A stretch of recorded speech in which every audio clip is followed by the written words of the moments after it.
What's going on, nerds? I'm Wes with Everboard Gaming, and today we are taking a look at Nature, which will be seeking funding on Kickstarter.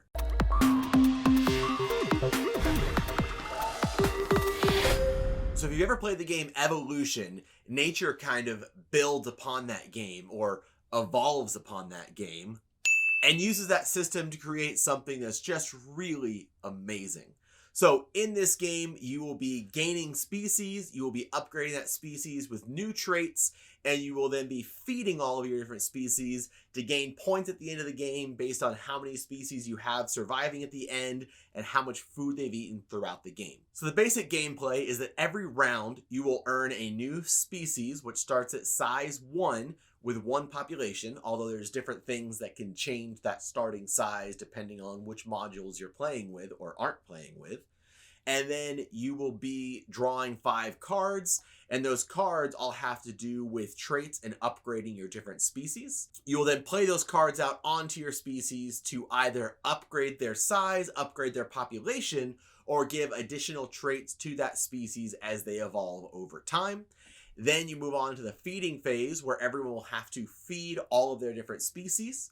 And then once everyone is fed or there's no more food remaining, you will score the food into your little scoring bag and start a new round where you'll gain new species and draw back and cards again. So again, the actual gameplay mechanics are pretty simple to explain. It's pretty easy to wrap your head around. The complexity comes in with the cards that you draw. So you can play with just the base game of Nature, which is the one Nature deck, and that has the different traits you can upgrade onto your different species. Your species are limited to 3 traits per individual species, so you can't just build ridiculous traits, but at any point you can discard a trait to add a new one.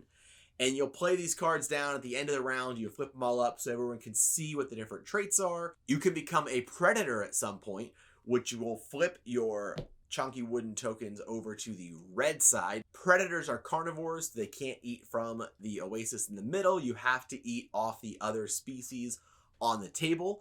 Otherwise, you are just an herbivore, in which case you can only eat the green food, which populates in the middle of the game. The food supply is another thing that can vary game to game, because before the game begins, you will draw a card that tells you how much food will populate round to round, and depending on the scarcity or how much food there is, that can also really affect your gameplay. Obviously, it's a lot lower risk to eat food from the middle of the table. Everyone's just grazing, eating plants, everything's having a good time. Because once you become a carnivore or a predator, again, you can't eat food from the middle, you have to feed on other animals, but you want to make sure that there are animals you can eat, because if you are a predator and there's no other species on the table that you can eat because of different cards or traits they have, then your population will start to die off as they starve. Because food really is the name of this game, a lot of traits you have will help you eat. You could have scavengers, which will eat when someone else hunts. You could have opportunists that will share food when they eat. There's all kinds of different traits that you can add onto your creatures to make it easier to get food, to make food either more plentiful for you, or to make it so you can feed different species when someone else eats, or share food, or all kinds of different things like that. The other main thing that traits will do is either make it harder for you to be eaten or easier to eat other creatures. There are definitely some cards in there that are very useful, like Fast, which makes it really hard for predators to catch you, even if they are bigger than you, because you can just outrun them. However, once someone sees that you have fast species, they can then add the fast trait to their predator, and now their predator is fast enough to catch up with you. And you may end up going around the table a few times, because on your turn you will pick one species to feed, then the next player will, then the next player, and when it comes back to you, you look and see if you still have hungry population. Because each species has your size token, which is the wooden block. That's how big that species is. And you also have your population tokens, and that is how many animals or population are in that particular species. And you will need to feed every single one of your population tokens in order to not have that population starve off. If at any point your entire species has starved off or they've been eaten, then that entire species goes extinct, and that gets removed from the game. And that's bad in a couple ways because one, as your population dwindles, you have less available tokens to feed. And since food is all points, you want to have as much food as possible. But also your species are points at the end of the game. So as your species die off, that is just less points and less population at the end of the game. And also you only gain new species at the beginning of every single round. So depending on how you are playing the game, you will have a set number of species that you will ever add to your tableau. So that's basically nature for you right there. Already a really solid game, so much fun. But one of the great things they did is this game is modular. So in this box that we got, we have 5 modules that you can play with.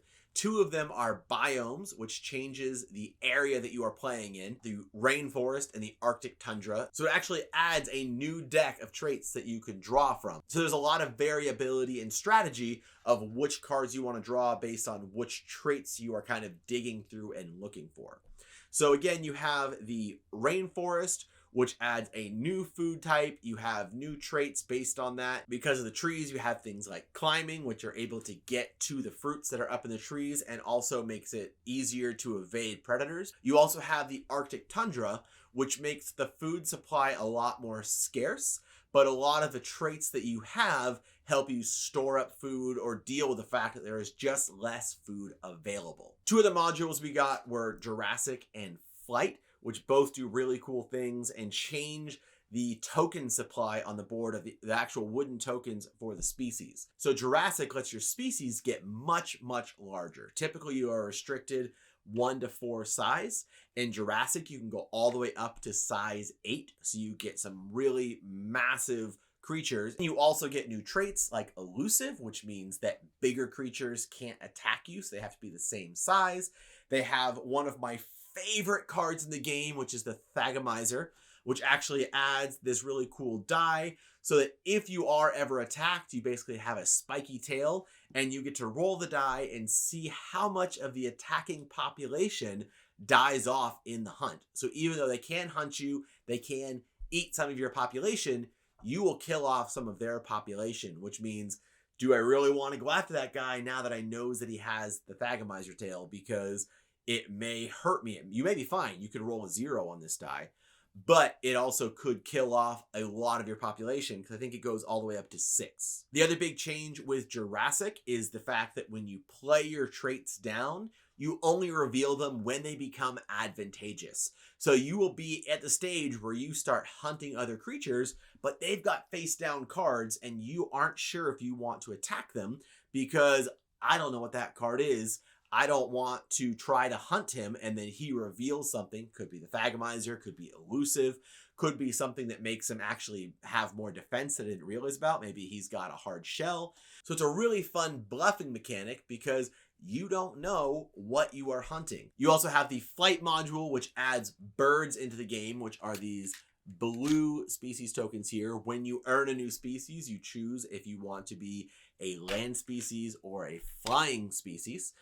Flying species don't score points at the end of the game, but only flying species or traits that can eat flying species can hunt them. So they're a little bit more protected unless there's predator birds out there, because obviously a predator bird can eat a regular bird.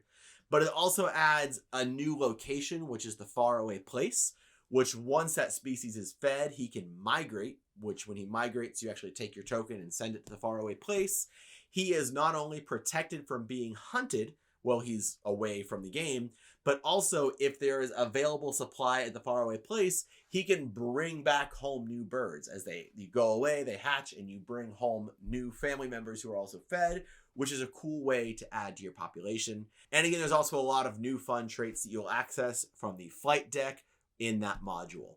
The last module we got was Natural Disasters, which adds a new mechanic into the game in that you flip up a natural disaster card. And a lot of them have timers on them, so you can kind of see them coming. But it totally changes the strategy of the game because now you have something bad coming. Natural disasters, obviously, it's a disaster. It could be a giant meteor that wipes out the whole board and puts everyone back to basically square one. It could be there's no food. It could be a wildfire. all kinds of fun natural disasters in there. So if you want to kind of add that random mechanic of the game that something bad is coming and you don't know what it is, and then you know what it is and you can plan for it, it adds another mechanic to the game to really change it. So with all 5 modules plus the base game, there is just so much variability to this game. You can change it up so many times. At my last game night, I brought this out. We actually played it 3 times back to back, because once we played it the first time with Jurassic and Rainforest, the group had so much fun they wanted to play it again and then see what else was there. And every single game I played felt completely different, because the food supply in the middle of the table was changing. The first game, it was pretty scarce. The last game, there was just a ton of food, which just totally changes your strategy, because when the food in the middle is plentiful, you have a lot less incentive to turn into a predator to hunt other creatures, just because there's a lot of food there. When the food is more scarce, a lot more people start hunting just because there is no food, so their species had to evolve to eat the other critters out there. But the game is just a blast, and it's so replayable. So guys, if all of that sounds good to you, which it should, because this game is a ton of fun, there will be a link to the Kickstarter campaign in the description down below. I definitely recommend you go check it out, you give it a back, because this is one that you are going to want to add to your collection. And while we're talking about links in the description, there will also be a link to Game Toppers. Game Toppers is the tabletop I have here. It fits on top of any table, is what we play all of our games on. And if you would like to have your very own gaming table in any room of your house on top of any table you want, Game Toppers is for you. Either way, guys, thank you for watching, and make sure you subscribe so you'll never be bored.